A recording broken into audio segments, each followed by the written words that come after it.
Hello everyone. So today we're going to explain the types of measurement system analysis.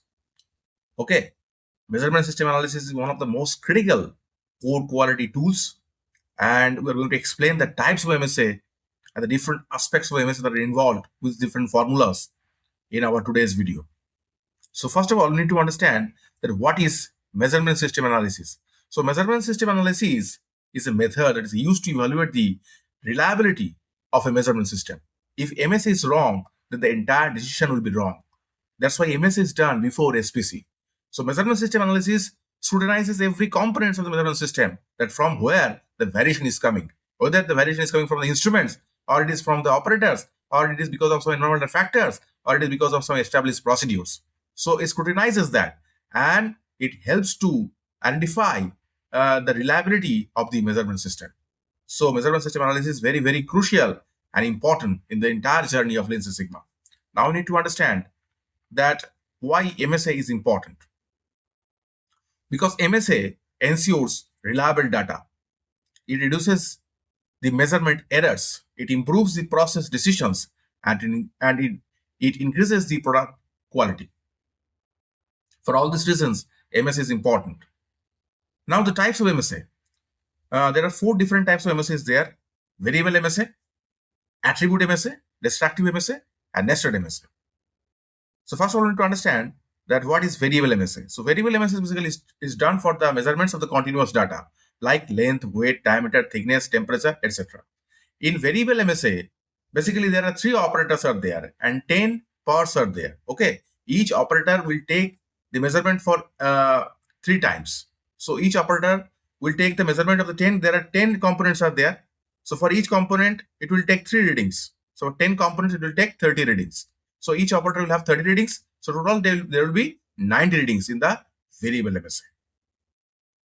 Now, what are the components of variable MSA? The components of variable MSA are basically repeatability, reproducibility, bias, linearity, stability, part variation, and Gage R&R. Okay. So now I'll explain these components to you, like repeatability.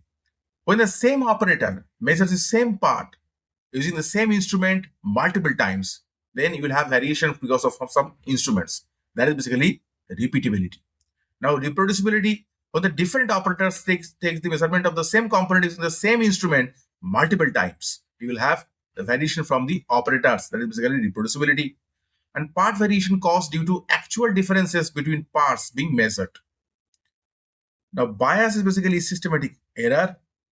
Linearity is the bias across the entire measurement range.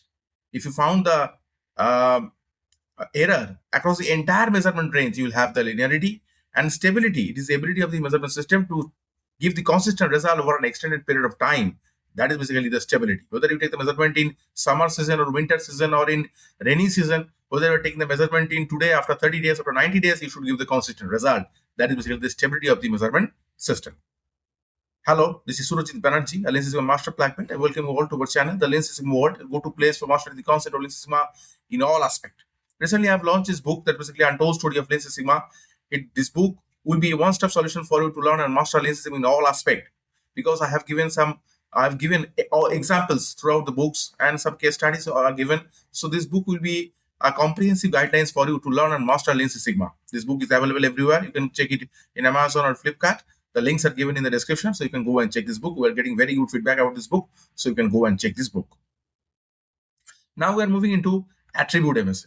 So attribute MSA is used when the data is basically discrete data or attribute data, like okay or not okay, pass or fail, accepted or rejected, good or bad, etc.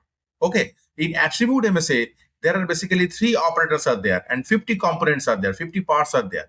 Now each operator will take the measurement of each component for 3 times. So there will be 50 components, so there will be 150 readings for the each operator. Now, so there are 3 operators, so there will be total 450 readings. Along with that, there will be one appraiser will also be there, and that appraiser will also take also 50 readings. So there will be total 500 readings in the attribute MSA. Now, the components of attribute MSA. The components are basically attribute agreement analysis. It checks the consistency between operators. Kappa study, it measures the agreement strength, effectiveness, correct decision rate. False alarm, it basically wrong acceptance or rejection, that is being told by false alarm. Now, destructive MSA. Destructive MSA is basically used when the product gets damaged or destroyed using some testing like tensile testing or burst testing or crash testing, etc. Okay. Alternative sampling methods are basically used here in destructive MSA. Now, in nested MSA, it is used when different operators measures the different set of parts in different orders instead of measuring the same parts. Okay, that is basically nested MSA. Now, some formula I've also given like total gauge R&R. R&R formula is basically root over of repeatability square plus reproducibility square. Now, total variation is basically gauge R&R variation plus part variation. So, root over of gauge R&R square plus part variation square. Now, percentage of gauge R&R will be gauge R&R divided by total variation multiplied by 100. NDC will be equal to 1.41 multiplied by part variation divided by gauge R&R variation. Now, some common applications of MSA. It is not only applicable in automotive industry, but also in manufacturing, aerospace, healthcare, electronics, process industries, everywhere it is applicable. Measurement system analysis. Now, the benefits of MSA, it basically it better helps to improve the decision making, improve the quality, reduces the defects, process stability. It improves process stability and it improves the customer satisfaction.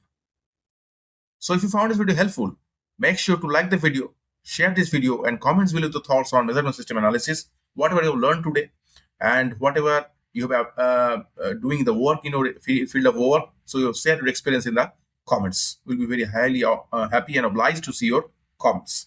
Subscribe to our channel and turn on notification for more insightful content, and stay tuned for our upcoming videos. So I just want to take this opportunity to thank you all from the bottom of my heart for being part of this journey to the lean system world. So thank you so much.